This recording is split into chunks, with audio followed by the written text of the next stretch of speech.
मुद्दे के प्रणेता रहे और साथ ही साथ भारत में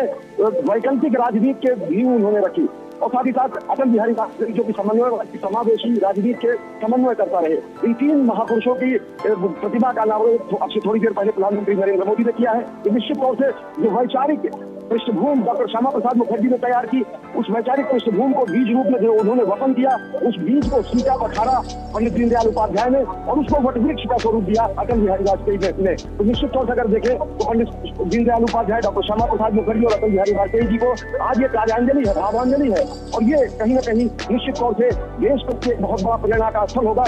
वैकल्पिक राजनीति करने वाले लोगों के लिए 370 तरीका होगा और निश्चित तौर से अगर ये मान के चले तो ये पूरा का पूरा क्षेत्र 65 एकड़ क्षेत्र में विस्तारित है। 65 एकड़ क्षेत्र में इन तीनों महामानवों की 65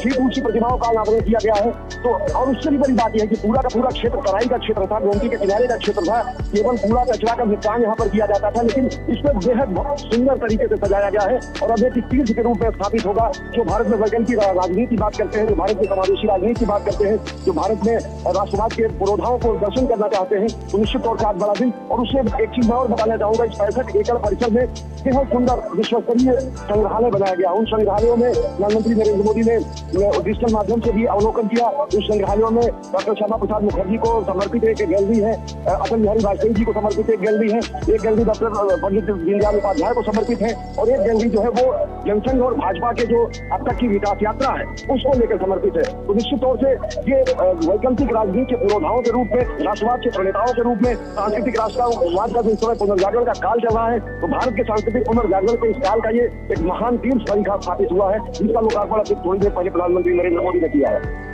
बिल्कुल अश्विनी, आपसे ये भी समझना चाहेंगे, सबसे पहले ये जो संग्रहालय है इसके बारे में जानना चाहेंगे, किस तरह से विकास और विरासत साथ साथ किस तरह से इसमें विरासत को संजोया गया है, किस तरह से जो प्रेरक संबंध, जो प्रेरक प्रसंग हैं, क्या कुछ यहाँ पर देखने को मिलता है और किस तरह से ये प्रेरणा का अद्भुत स्रोत बना हुआ है? जी, इन संग्रहालयों की अगर बात करें तो ये संग्रहालय समर्पित है अटल बिहारी वाजपेयी जी को, पंडित दीनदयाल उपाध्याय जी को, डॉक्टर श्यामा प्रसाद मुखर्जी जी को, उनकी पूरी जीवन यात्रा, उनके जीवन मूल्य, आदर्श, कथन, उनके व्यक्तित्व, कृतित्व, उसके प्रमुख अंशों को यहाँ पर संपादित किया गया, उकेरा गया है। यहाँ पर अगर देखें तो डॉक्टर श्यामा प्रसाद मुखर्जी का पूरी की पूरी जीवन यात्रा, किस तरीके से 1901 में उनका जन्म होता, की स्थापना करते हैं, जनसंघ के प्रथम अध्यक्ष बनते हैं और किस तरीके से वो कश्मीर सत्याग्रह करते हैं और कश्मीर सत्याग्रह करने के बाद वीरगति को भी प्राप्त होते हैं। उन पत्रों को भी यहाँ पर संरक्षित किया गया, प्रदर्शित किया गया है, जिसमें उनके परिजनों ने कहा कि तत्कालीन कश्मीर की सरकार ने उनकी जो पर्सनल डायरी थी, उनके जो वैयक्तिक सामान थे, उनके जो बिलोंगिंग्स थे, उसको भी परिजनों को लौटाया है। तो निश्चित तौर से ये तीन महापुरुषों को लेकर स्थापित किया गया संग्रहालय नहीं है, ये पूरी अंतर यात्रा है कि किस तरीके से भारत में सांस्कृतिक राष्ट्रवाद के प्रणेता, अखंड भारत के निर्माण के संकल्पना सूत्रधार डॉक्टर श्यामा प्रसाद मुखर्जी, एकात्म मानववाद के प्रणेता और प्रवर्तक पंडित दीनदयाल उपाध्याय और साथ ही साथ अटल बिहारी वाजपेयी जो कि समावेशी समन्वय के भारतीय राजनीति के महापुरुष है। इन तीनों महापुरुषों के जरिए यहाँ पर उस अंतर यात्रा को दिखाया गया है कि किस तरीके से भारत में वैकल्पिक राष्ट्रवादी राजनीति की शुरुआत की डॉक्टर श्यामा प्रसाद मुखर्जी ने, उसको पुष्प पल्लवित करने का, सराहने का काम पंडित दीनदयाल उपाध्याय ने किया और अटल बिहारी वाजपेयी ने उसे वटवृक्ष के रूप में, विशाल वटवृक्ष के रूप में स्थापित किया। यहाँ पर अगर देखें तो अटल जी की जो कविताएं हैं, अटल जी की कविताएं हैं वो आपातकाल के दौरान लिखी गई कविताएं हो, चाहे अटल जी के 51 कविताओं के प्रमुख अंश हो, उनको यहाँ पर चित्रों के माध्यम से, भित्तियों के माध्यम से, यहाँ पर म्यूरल के माध्यम से उनको उकेरा गया है। अटल जी जब 1975 में आपातकाल की स्थिति थी तो कैदी कविराय के नाम जो मुक्तक भी लिखा करते थे, तो वो 51 कविताओं की उनकी पूरा संग्रह है, उनके प्रमुख अंशों को यहाँ पर संपादित करके उनको दीवारों पर चलाया, वो किया गया है, प्रदर्शित किया गया है। समूचे पंडित दीनदयाल उपाध्याय की पूरी जीवन यात्रा की, किस तरीके से 1916 में उनका जन्म होता है, किस तरीके से बेहद विपन्न और गरीबी वाली स्थितियों में उनको धैर्य, संयमशील, आत्मबल, सम्मान, स्वाभिमान की शिक्षा मिलती है, किस तरीके से छात्र के रूप में रहे 10वीं की बोर्ड परीक्षा में उन्होंने प्रथम स्थान हासिल किया, इंटरमीडिएट में प्रथम स्थान हासिल किया, उन्होंने फिर कानपुर और प्रयाग से अपनी उच्च शिक्षा हासिल की। 1947 में इसी लखनऊ में राष्ट्रधर्म का प्रकाशन शुरू हुआ। राष्ट्रधर्म से नाता इस लखनऊ का अटल बिहारी वाजपेयी और पंडित दीनदयाल उपाध्याय दोनों का। तो निश्चित तौर से अटल जी जो कि यहाँ के लाडले के रूप में रहे, प्रधानमंत्री के तौर पर उन्होंने यहाँ से देश को प्रतिनिधित्व दिया और सांसद के रूप में लखनऊ से प्रतिनिधित्व दिया, तो उनके लिए कहीं न कहीं भावांजलि है, उनके लिए यहाँ पर एक श्रद्धांजलि है। और यहाँ पर उन भावों का उद्भव और उद्गार हो रहा है। इस तरीके से पंडित अटल बिहारी वाजपेयी, पंडित दीनदयाल उपाध्याय, डॉक्टर श्यामा प्रसाद मुखर्जी, इनके वैचारिक जो सूत्र है, इनके जो वैचारिक सिद्धांत हैं, उन्हीं सिद्धांतों को आगे लेते हुए प्रधानमंत्री नरेंद्र मोदी सबका साथ, सबका विकास, सबका विश्वास, सबका प्रयास के जरिए राष्ट्र सांस्कृतिक राष्ट्रवाद के नए युग को प्रवर्तक के रूप में चल रहे हैं और राष्ट्र को नए आयाम भी दे रहे हैं। रमा, बिल्कुल। अश्विनी, आपसे ये भी समझना चाहेंगे, जिस तरह से हमारे देश के ये महानायक हैं, सांस्कृतिक राष्ट्रवाद की आपने बात की, इसके साथ ही अगर हम अंत्योदय की बात करते हैं, किस तरह से वो जो आदर्श हैं, वो जो सिद्धांत हैं, वो आज भी प्रासंगिक है और कितना जरूरी है देश के लिए, दुनिया के लिए उसे जानना? निश्चित तौर से दुनिया को अगर देखना है कि किस तरीके से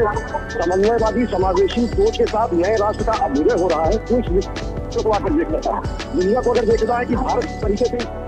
ले रहा है, वो यहाँ आकर तीन महान मानवों की मूर्तियों के नीचे नतमस्तक होकर देख सकता है। दुनिया अगर देखता है कि किस तरीके से सांस्कृतिक राष्ट्रवाद, स्वावलंबन, स्वाभिमान, स्व संस्कृति का बोध कराते हुए नए भारत का अभ्युदय हो रहा है, वो आकर यहाँ लोग देख सकते हैं। और निश्चित तौर से यहाँ के दरो दीवार पर उकेरी गई एक एक बातें, चाहे वो अटल जी की कविताएं हो, चाहे वो पंडित दीनदयाल के जीवन से जुड़े प्रसंग हो, चाहे वो डॉक्टर श्यामा प्रसाद मुखर्जी की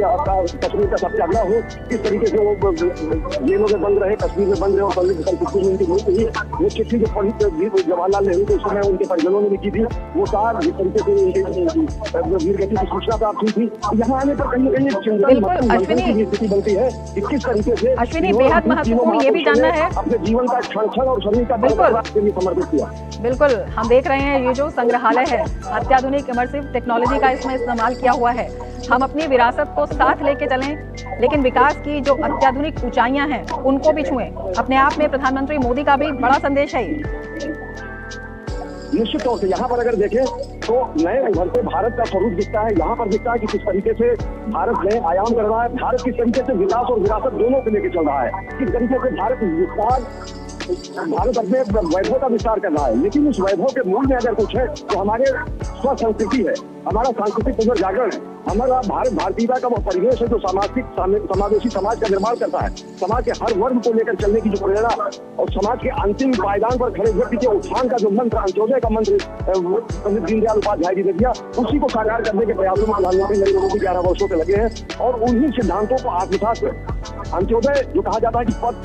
अंत्योदय, पथ अंत्योदय, लक्ष्य अंत्योदय, वो मूल भाव है जिसके तहत समूची सरकार काम कर रही है। केंद्र सरकार की अनेक नीतियां जो है वो गरीबों के लिए समर्पित है, गरीबों के कल्याण के लिए पूरी तरीके से समर्पित है। तो जो भावभूमि, जो विचार, जो चिंतन, जो दर्शन डॉक्टर श्यामा प्रसाद मुखर्जी, पंडित दीनदयाल उपाध्याय ने दिया, उसको राजनीतिक रूप में जिस तरीके से अटल बिहारी वाजपेयी ने फलीभूत किया और उसी के ध्वजवाहक के रूप में, उसी को नए रूप में प्रदर्शित कर रहे हैं प्रधानमंत्री नरेंद्र मोदी। और ये प्रधानमंत्री नरेंद्र मोदी और साथ ही साथ लखनऊ की जनता की तरफ से अगर माने तो ये भावांजलि है इन तीनों महापुरुषों की। बिल्कुल अश्विनी, अगर हम इस म्यूजियम को देखते हैं, जो दृश्य हम देख रहे हैं बेहद